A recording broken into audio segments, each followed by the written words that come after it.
দুপাশে দুই দলের অধিনায়ক নাজমুল শান্ত এবং এন্ডি বালভির্নি। উপরের পর্দা সরাতেই উন্মোচিত হলো বাংলাদেশ এবং আয়ারল্যান্ডের মধ্যকার টেস্ট সিরিজের এক দৃষ্টিনন্দন ট্রফি। আর সামনে থেকে শূন্যে ভাসলো নানা রঙের হাজার হাজার রঙিন কাগজের টুকরো। আর পেছনে সিলেট শহরের ঐতিহ্যবাহী ১৫০ বছরের পুরনো এক স্থাপনা। রবিবার বেলা 12:30টায় সুরমা নদীর ঐতিহাসিক কিন ব্রিজে হাজির সংবাদ মাধ্যম কর্মীরা, কারণ এখানেই অনুষ্ঠিত হবে আইরিশদের বিপক্ষের টেস্ট সিরিজের ট্রফি। সামনে সুরমার অথই জলধারা, উপরে কিন ব্রিজ আর পেছনে আলী আমজাদের ঘড়ি। ট্রফি উন্মোচনে যে নতুনত্ব দেখাচ্ছে বাংলাদেশ ক্রিকেট বোর্ড, তার ব্যতিক্রম হয়নি সিলেটেও।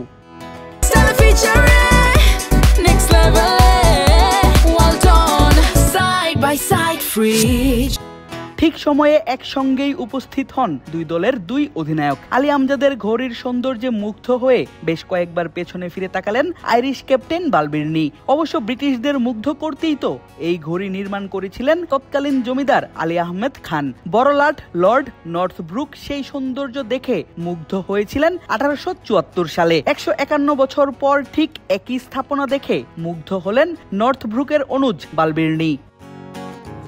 এবার পালা ট্রফি উন্মোচনের। সিরিজের দৃষ্টিনন্দন ট্রফির উপর থেকে পর্দা হাঁটালেন দুই অধিনায়ক মিলেই, দিলেন ক্যামেরায় পোজ। দুজনেই ট্রফি হাতে নিয়ে দাঁড়ালেন ক্যামেরার সামনে, এরপর মেলালেন হাতও। সেই পোজেও কতক্ষণ চলল ফটো সেশন।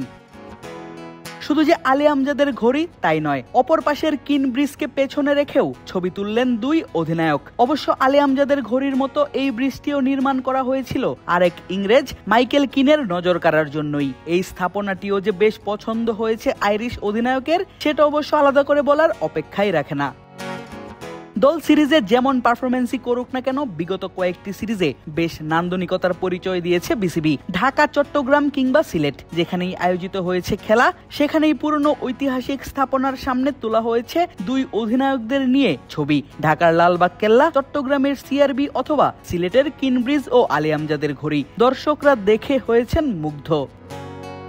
দুই অধিনায়কের হাত ধরে উন্মোচিত হওয়া ট্রফি শেষমেশ কার হাতে যায় সেটা জানতে অবশ্য অপেক্ষা করতে হবে দুই টেস্ট শেষ হওয়া অবধি। 11 নভেম্বর থেকে প্রথম টেস্ট অনুষ্ঠিত হবে সিলেটে, মিরপুরে আয়োজিত হবে দ্বিতীয় টেস্ট।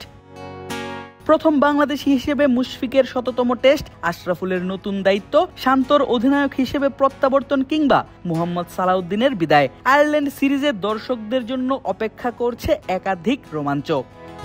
আদিব আশরাফ, ক্রিক ফ্রেঞ্জি।